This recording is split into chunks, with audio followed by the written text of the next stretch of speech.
আমরা আপনাদের বলছিলাম ধূপগুড়ির কথা। নয়নজলি বুঝিয়ে সরকারি জমি একেবারে পুরো বেহাত হয়ে যাচ্ছে। এই জমি বেচার কাজ কারা করছে? জমি হাঙড়রা, জমি মাফিয়ারা, একদম চিনে জোকের মতো তারা অপেক্ষা করে থাকে লোকের নজর সরেছে কি সেই জমি তারা তুলে নেবে। কিন্তু এখানে অভিযোগ আরো মারাত্মক। এখানে অভিযোগ উঠছে, ধূপগুড়িতে অভিযোগ উঠছে জমি মাফিয়ারা পুলিশের সঙ্গে হাত মিলিয়ে জমি বেচছে।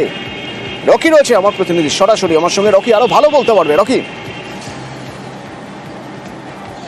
দেখো, সরকারি বিধিনিষেধকে অমান্য করে কিন্তু জাতীয় সড়কের পাশে থাকা জলাশয় নয়নজলি ভরাট করে দেওয়া হচ্ছে দিনে দুপুরে। আর এমনই ছবি কিন্তু ধরা পড়লো ফের ধূপগুড়ি থেকে গড়কাটাগামী এশিয়ান হাইওয়ে 48 ঠিক ঠাকুরপাট এলাকায় জাতীয় সড়কের পাশেই কিন্তু নয়নজলি ভরাট করে দেওয়া হচ্ছে এবং সেখানে তৈরি করা হচ্ছে রাস্তা এবং তার পেছনে যে জমি রয়েছে তা বিক্রি করে দেওয়া হচ্ছে বলে অভিযোগ। আর সমস্তটাই ঘটছে প্রশাসনের নাকের ডগা দিয়ে, কারণ এই জাতীয় সড়ক দিয়ে প্রত্যেকটা দিন জিপিও থেকে শুরু করে ভূমি রাজস্ব আধিকারিক থেকে শুরু করে আধিকারিকরা কিন্তু প্রতিনিয়ত যাতায়াত করে। কিন্তু দিনে দুপুরে সেই জাতীয় সড়কের পাশে নয়নজলি ভরাট নিয়ে কিন্তু প্রশ্ন তুলেছে বিরোধীরা। তাদের অভিযোগ রয়েছে ভূমি রাজস্ব আধিকারিক থেকে শুরু করে পুলিশ প্রশাসনে এক শ্রেণী আধিকারিকরা এর সঙ্গে জড়িত এবং এলাকার তৃণমূল নেতারা জড়িত বলে এই কোন রকম পদক্ষেপ নেওয়া হচ্ছে না। এইভাবেই দিনে দুপুরে বারবার ধূপগুড়ি বিভিন্ন এলাকায় জলাভূমি, সরকারি ভূমি বেদখল হয়ে যাচ্ছে, ভরাট হয়ে যাচ্ছে, আর প্রশাসন কোন রকম ব্যবস্থা নিচ্ছে না। আর সরব হয়েছে পরিবেশ প্রেমীরাও। অতনু, ধন্যবাদ। ধূপগুড়িতে পিডব্লিউডির জায়গা, জেলা পরিষদের জায়গা, এইভাবে দিনে দুপুরে সেখানে বালি ফেলে সেটা ভরাট হয়ে যায়। আজকে সারা ধূপগুড়ির অনেক জায়গা, সরকারি জায়গা দখল হয়ে গেছে। কারবারি রয়েছে, জমি কারবারি, তাদের কাছে হস্তান্তর হয়ে যায়। তো এই ধরনের যারা সরকারি জায়গা দখল করে নিচ্ছে তাদের বিরুদ্ধে কোনো আইনের ব্যবস্থা নেই, বরখাস্ত করা হবে না। বিএলও সাহেব, আইসি সাহেব দেখছেন এবং এই ধরনের যে কোনো অবৈধ যে কাজের সাথে যে যুক্ত থাকুক না কেন পুলিশ করা পদক্ষেপ। ঘোলাটা আপনারা দেখেছেন, খনন করা হয়েছে, এফআইআর হয়েছে এবং আরো 2-4টা যারা লুকিয়ে করছে পুলিশ আরো অ্যাক্টিভ হবে। কিছু অসহায় ব্যবসায়ীরা, জানি না এটা কাদের মদতে, এনারা এইভাবে জমিটাকে অবৈধভাবে দখল করে জলাভূমি নয়নজলিকে ভরাট করে এইভাবে কিন্তু ওনারা জমিটাকে দখল করার বা বেচার চক্রান্ত করছেন। কারো না কারণ মদত আছে। আমরা চাই অবিলম্বে সরকারকে এই ব্যাপারটা দেখা উচিত, নাহলে কোথাও না কোথাও আপনার পরিবেশের ক্ষতি হবে। আর এদিকে খড়িবাড়িতে আমরা বারবার দেখিয়েছি বিভিন্ন জায়গায় সরকারি জমি বেহাত হচ্ছে, ঠিক সেই রকমই তারপরে প্রশাসনিক পদক্ষেপ হচ্ছে। 44 কাঠা জমি, 44 কাঠা সরকারি জমি এবার ফিরিয়ে নেওয়া হলো, অর্থাৎ জমি মাফিয়াদের হাত থেকে ফেরানো হলো 44 কাঠা জমি। কোথায় না খড়িবাড়ির বুড়াগঞ্জে দখলমুক্ত করা হলো সরকারি জমি। জেলা শাসকের নির্দেশে বিএলআরও কর্মীরা তারা অভিযানে নামলেন এবং যে অবৈধ নির্মাণ হয়েছিল সেগুলো সব গুঁড়িয়ে দেওয়া হলো। বিশ্বজিৎ রয়েছে সরাসরি আমার সঙ্গে। বিশ্বজিৎ, তাহলে কাজ হচ্ছে, খড়িবাড়ির বিস্তীর্ণ এলাকার সরকারি জমি বারবার বেহাত হয়ে গিয়েছে, এই খবর আমরা করেছি এবং দেখা যাচ্ছে যে তারপর একের পর এক লাগাতার অপারেশন চলছে। সেই অপারেশনের আজ বোধহয় আরও একটা উদাহরণ আমরা দেখলাম, যেখানে 44 কাঠা জমি বেআইনি নির্মাণ ভেঙে ফেলা হলো। দেখো, একেবারেই 44 কাঠা জমি যেটা কিন্তু দখল মুক্ত ছিল, সেই দখলে ছিল এবং সেই দখল জায়গা কিন্তু এবার দখল মুক্ত করলো জেলা প্রশাসন। মূলত জেলা শাসকের নির্দেশেই এদিন 7 সকালে এই খড়িবাড়ির যে চন্নাজোদ এলাকা, যেখানে প্রায় 44 কাঠা জমি দখল রেখেছিল দুলাল বর্মন নামে এক মাদক ব্যবসায়ী, সেই জমি কিন্তু এবার দখল মুক্ত করা হলো। একেবারে আর্থ মুমার নামিয়ে চারিদিকে বাউন্ডারি ওয়াল সঙ্গে একটি টিনের ঘর, সেটিকে কিন্তু একেবারে দুর্মুষ করে দেওয়া হয় এবং জেলা প্রশাসনের নির্দেশে সেখানে কিন্তু পশ্চিমবঙ্গ সরকারের সরকারি বোর্ড বসানো হয় এবং প্রশাসনের আধিকারিকরা জানাচ্ছেন যে আগামী দিনে এমন বহু অভিযোগ আসছে প্রশাসনের কাছে, যেখানে এই দখল করা জমি কিন্তু অনেকেই দখল করে রাখছেন, যার পরিমাণ কিন্তু অনেক বিস্তৃত।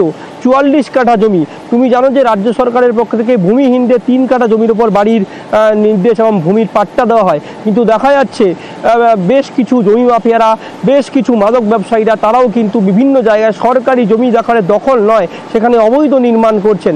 সেই দখলকৃত এলাকায় জেলা প্রশাসনের নির্দেশে এদিন কিন্তু এই চন্নাজোদের 44 কাঠা জমি, যা কিন্তু সরকারের জমিতে পরিণত হলো এবং সেখানে বোর্ড লাগানো হয়েছে এবং প্রশাসনের আধিকারিকরা জানাচ্ছেন আগামী দিনে এমন বহু জায়গা রয়েছে সেখানেও কিন্তু এই ধরনের অভিযান হবে। এবং এসডিপিও নকশালবাড়ি তিনি জানাচ্ছেন যে পুলিশকে সহায়তার জন্য জানানো হয়েছে।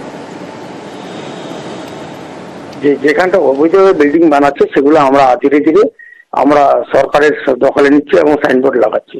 এটা আমাদের প্রচুর সরকারি একটা ধারাবাহিক প্রক্রিয়া, এটা আগামী দিনেও চলবে। যেমন কোনো ব্যক্তি ব্যক্তি তার সরকারি জমির উপরে বাউন্ডারি এবং বাড়ি করে সেটা এইসব যেগুলো আমাদের তথ্য চলে আসছে সেগুলো আমরা তদন্ত করার পরে সেই স্টেপগুলো আমরা ধাপে ধাপে এগোবো। প্রসিডিউর নোটিশ সরকারিভাবে সব পদ্ধতি মেনেই আমরা এই কাজটা করি। It was a wasteland, government land basically. Government land पे एक illegally occupied था, तो सिविल एडमिन से कोऑपरेशन चाहिए था, तो भी provided as a police. So SDO sir ने ऑर्डर किया हुआ था ऑलरेडी इसको भांगने का, तो उसमें आज हमने पुलिस असिस्टेंस प्रोवाइड किया बस।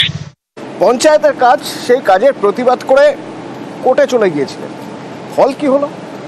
ফল হলো একঘরে করে দেওয়া হয়েছে তাকে, তার পরিবারকে একঘরে করে দেওয়া হয়েছে। শুধু এখানেই শেষ নয়, জলটা পর্যন্ত পাচ্ছেন না খাওয়ার। কেন এই অবস্থা? কোন কাজের প্রতিবাদ করেছিলেন? আমার সঙ্গে সরাসরি পূর্ব মেদিনীপুর থেকে সুজিত রয়েছেন, সুজিতের সঙ্গে কথা বলবো। তবে তার আগে একবার ধমকানি চমকানি শুনবেন নাকি? শুনুন। হ্যাঁ বল আমার 100 বছরের আগে ঠিক আছে, তোমার 500 বছরের তার কি পারমিশন লে বল বুঝিছো? কার পারমিশন? তার জায়গা বুঝিছো? কার জায়গা বুঝো? আমার জায়গা বুঝছো? আমি বলি আমি যদি তোমার জায়গায় করি তুমি বাধা দাও। কি তোমার জায়গা বলো তো, বেশি কথা বল। তোমার কাল তো তুমি যদি দরকার তোমার আইনে কি করে আছে করে কত বছর আগে বুঝছো? কত দিন আগে? কত বছর থেকে কিনছো? তার কি পারমিশন? আমি কিনছি তো, এখন আমি দেখতে চাই।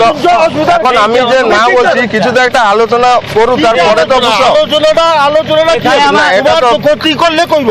আমি তো বলি যে আমি তো সকালে এসে বললি একটু বন্ধ রাখো, বাবা আসো না কিসের জন্য বন্ধ? আমি তো বললাম বাবা আমার সঙ্গে রয়েছে সরাসরি। সুজিত, কি সমস্যা? কেন হঠাৎ এত ধমকানো হচ্ছে, চমকানো হচ্ছে?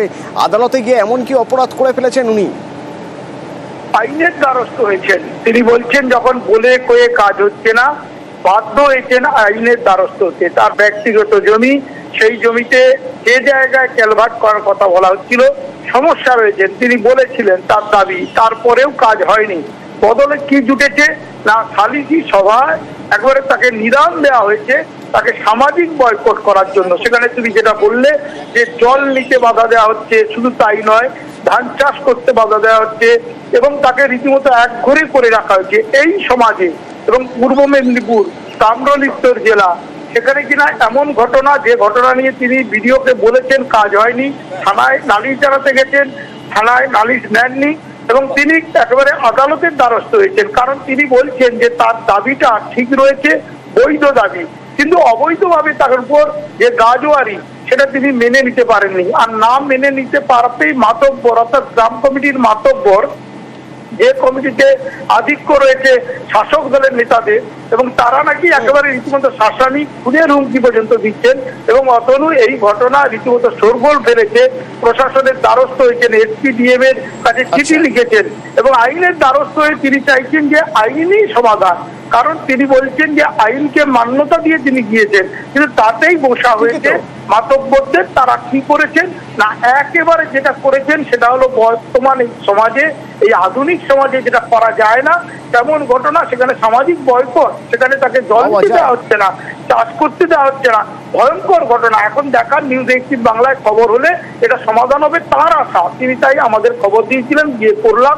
এখন দেখার আমরা যে খবর দেখালাম এরপর দেখা যাক কোনো পদক্ষেপ হয় কিনা। ধন্যবাদ সুজিত। বাঁধের দুপাশে আমার জায়গা, আমাকে না জানিয়ে জোরপূর্বকভাবে ক্যালভার্ট তৈরি করে আমরা বাধা দিতে গেলে আমার পরিবারের উপর হামলা করে এবং খুন জখমের হুমকিও দেখায়। তারপরে এই দিক দিয়ে চাষটা আমার বন্ধ রেখেছে 2 বছর। কারা রেখেছে? পাটনা গ্রামে দিব্যেন্দু ভক্ত এবং সেক্রেটারি সচিন মাইতি। এই ক্যালভার্টটা আমরা বাধা দিচ্ছি কেন? এলে একটা আইনে গেছি আমরা, তোমার আইনে যাবে কেন? বিডিও, ডিএম, এসডিও, থানায় সব জায়গায় জানিয়েছি, রিসিভ কপিও আছে আমাদের কাছে। কোনো সুরাহা হয়নি? না না। রাস্তার উপরে কাজ হয়েছে, উনার জায়গা কোনো রকম অকুপাই হয়নি। প্রত্যেকের উপর দিয়ে পরস্পরের মাধ্যমে সহযোগিতার মাধ্যমে জল নিষ্কাশনটা হবে, কোনো একজন ব্যক্তির উপর দিয়ে নয়। এই পারস্পরিক সৌহার্দ্যের পরিবেশটুকু উনি নষ্ট করে দিতে চাইছেন। উনি যে অ্যালিগেশনটা করেছেন সম্পূর্ণ মিথ্যা।